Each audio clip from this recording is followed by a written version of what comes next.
Hey Lucas, it's John. I'm back again for one of our kind of one-to-ones. This is a demonstrative video, basically based on what we were discussing earlier on. So you had a bit of tightness in the top of your shoulder. We examined you and we found that your posture was pretty bad. Your hamstrings are really, really tight as well, which doesn't help. And the other thing is I forgot to add another exercise for you. So this is for you today especially, okay? So we're going to just run through the treatment, the protocols that we're going to work with you. So like we said before, the first thing we want to deal with is your hip mobility. Hips are really important. You know, your spine could be in a terrible state, but if your hips are good, it's actually going to protect your spine, okay? So you're bending more with your hips rather than with your back, all right? Okay, so I'll go ask my glamorous assistant here to come and lay down on her back. So come lay down, Gabby. And what we're going to do today is we're going to take a leg. We're going to lift the leg up in the air. Obviously with a full-size person, you're going to be putting it on your shoulder. So I'm going to kneel down.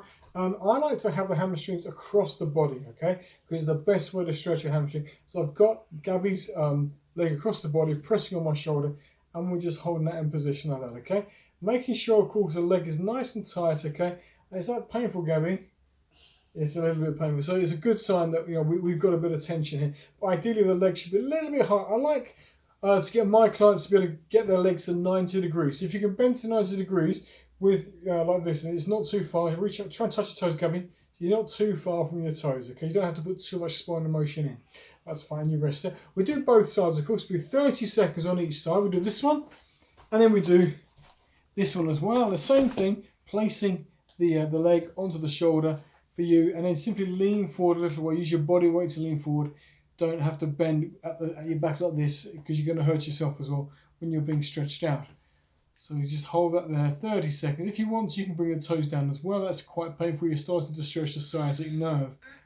Yeah, it's quite painful because, especially in little young children, because their mobility isn't as good as with adults, surprisingly, because they're growing all the time. So the bones grow quickly, but usually the soft tissues, bones, ligaments, tendons and nerves don't always grow as quickly too, so doing the stretch like this can be really painful, but also on adults who've not stretched for years anyway, this is something you can need to do. Right, so we start off with this. Okay, now Gabby, turn onto your front please for me, so we can work from the ground up. So we've worked on the hips. Okay, now we're going to go to the middle of the back. So I'll take your glasses, thank you, place this down over here, put your hands above your head to support your head, just like so.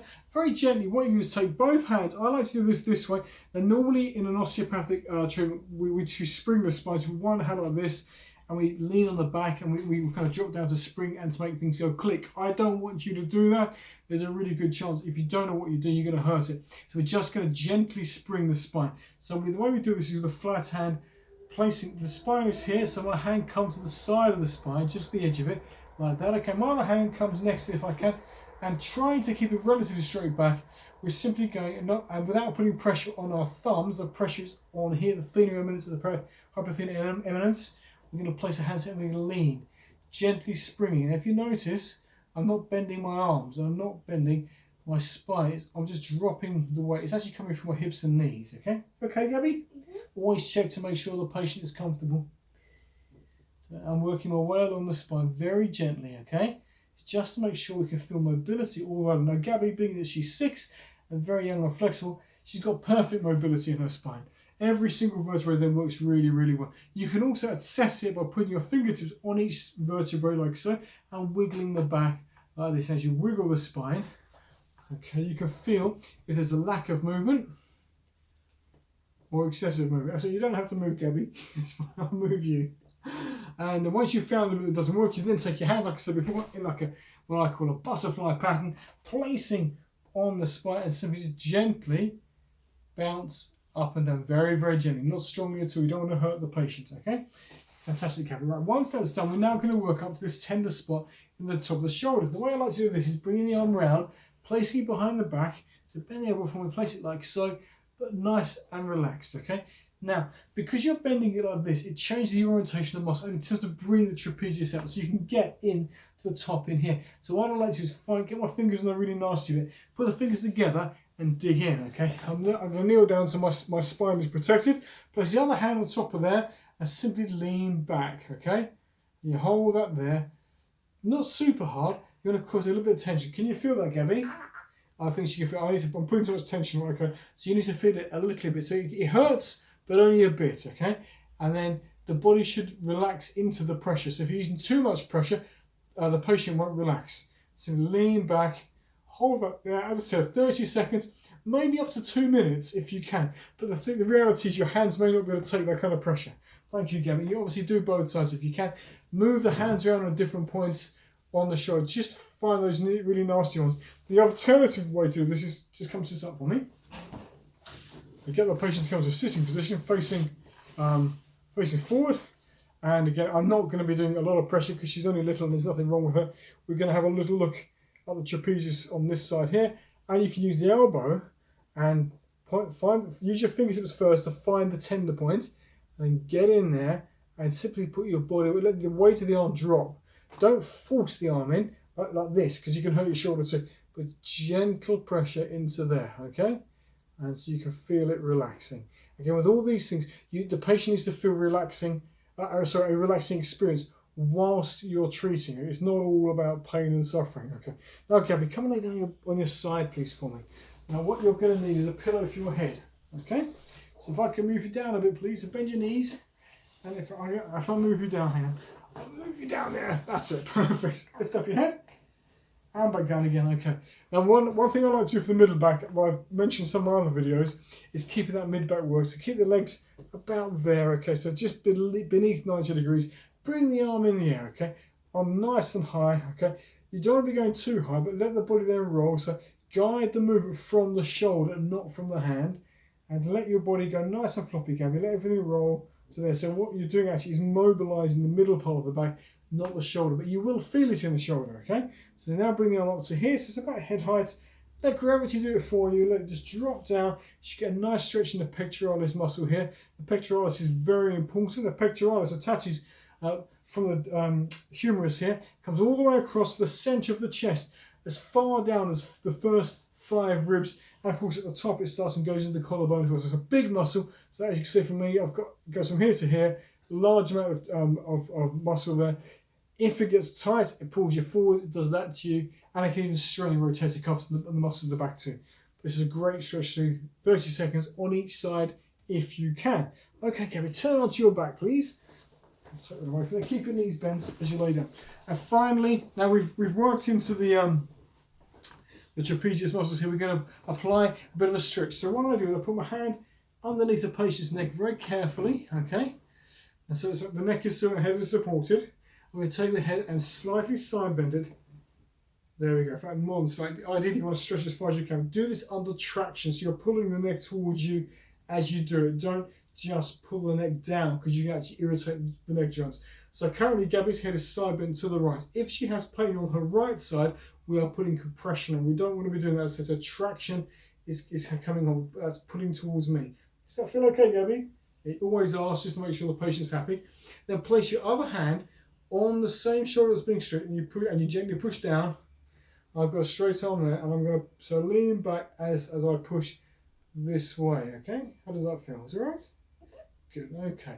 And again, don't overstretch this and don't hold for too long. 30 seconds is enough for a neck stretch. These muscles are quite small, and you can easily irritate them. After that, release it, and then if you wish to, you can also provide a degree of rotation. So you've got side bending and rotation now towards the right. Same thing, keeping the hand there, and the other hand onto the shoulder, push down, so you're actually going down into the table and back. Now, again, in the child, this isn't a problem, but on an adult, they're probably going to be quite protracted, so they're rolled here, so you need to push downwards and back at the same time, back and down rather. And you get a nice stretch on the back of the trapezius muscle. The first stretch gets some of the trapezius fibers, primarily the scalenes, which are responsible very often for poor posture as well. And particularly important when you're stressed, these scalene muscles here, they get really, really tight. Once you've done that, well, you do the other side too, but then rest, take both hands underneath the neck, okay, like so, very gently, and then simply provide some traction backwards. So I'm pulling Gabby's head back towards me, okay. I'm leaning my body weight back like this, okay, and I'm holding that. Does that feel all right? Again, don't use too much pressure, but just enough so you can feel the patient is relaxing through the whole process. My posture is not great for this because you need to be able to see what I'm doing. If I were to do this correctly, I'll be somewhere over here. with straight arms, as it should be done correctly. But anyway, so that's what you want to try. So do that. So just recapping. So starting with the hamstrings, loosen hips, then spring in the middle back, okay? Then working to the top of the trapezius, okay? Laying on your front, and then on your side to pull the pegs back again to further deload the trapezius, and finally introducing some traction and side bending stretches for the neck. And that should give you quite a bit of relief. It shouldn't take too long if you're doing it at home. Really 15 minutes is probably sufficient for the whole thing, okay? Because you don't want to be over treating, especially if you're doing this on a regular basis, 2 to 3 times a week. Anyway, see how you go with that. Now finally, we need to also talk about some stretches that Lucas can do on his own at home. So first of all, I mentioned the hamstrings. Of course, you're doing those with him as well, but if he can also do his own. So simply putting a towel under his legs and pulling the legs up towards him with the legs straight is a great way to stretch. The next area I like to work on is that middle back. Middle back's key. So if you're stretching yourself, the easy way to do it is sit nice and upright, tummy in, good posture, cross your arms like this. You'll take a deep breath in to set yourself up, and then breathe out as you move. Always move on the out breath. So now moving to the side. Hold that position. Breathe in. Breathe out again. This one goes slightly further around. And then breathe in again. And breathe out. And come back around again. Never move as you breathe in, because it tends to irritate the ribs a little bit, and you can then get a bit stuck, and then you have to have manipulation on your back just to put the ribs back in place, or to deal with the strain in the muscles that join those ribs together. But anyway, so try that exercise as well. You should do that ideally on both sides, and you want to be doing this for probably about at least 3 repetitions on each side. So those are the things you can do at home. One more thing, of course, are working on the postural muscles of the spine. And my favourite way to do this, it's a bit time consuming, it's just standing up. Okay, so stand up, but stand against the wall. Now when you do this, there's 2 positions you can do this with your hands, okay? So I'm going to do this without the wall. I'm just going to stand here like so. This is what we call the anatomical position. So when you do this, your palms are facing forwards, okay? You hold the tummy in. You make sure the spine is as straight as possible, and you draw your chin to your chest. And what you're aiming to do is making sure the whole of your spine and all of your legs are touching the wall behind you. Now that's not actually going to happen in real life, but it's worth a try. So you're simply pushing back like this in this position, okay? And you hold for 30 seconds, no, hold for up to 5 minutes. You may need to start on 30 seconds because it's going to be quite tiring. You have to generate a degree of stamina where it has to be built up. So, but you'll find after you've done this for 5 minutes, those muscles will be really on fire, and they're used to pulling you upright, and they're going to feel great afterwards, okay? But ideally, that's one thing you should do every single day. The other way to do it is rather than hands here, you can do it this way around, like a surrender position. You can again squeeze your shoulder blades backwards as if you're crushing a peanut between them, and then keeping the neck nice and tight, flattening the spine, the back of the neck up against the wall, and the lower back as well. Just hold that there. Again, starting on 30 seconds, but working your way up to 5 minutes. Anyway, there we go. That's all your exercises as well. Any concerns, let me know. But if anyone else has seen this video and enjoys it, and it is helpful for you, as I said, my client, he has a lot of tension at the top of his trapezius, which is primarily down to poor posture. If you want to try this at home, you've got someone who can help you, that's great. I will not take any responsibility for any injuries, okay? Because really, it is up to you. It is at your own risk. I am not there to make sure you're doing it correctly. So please exercise caution. And if you feel this isn't quite right, then obviously for you, then you should stop doing it. So that's my disclaimer. Anyway, good luck with it. I hope it feels fine, and maybe see you in the next video. Take care.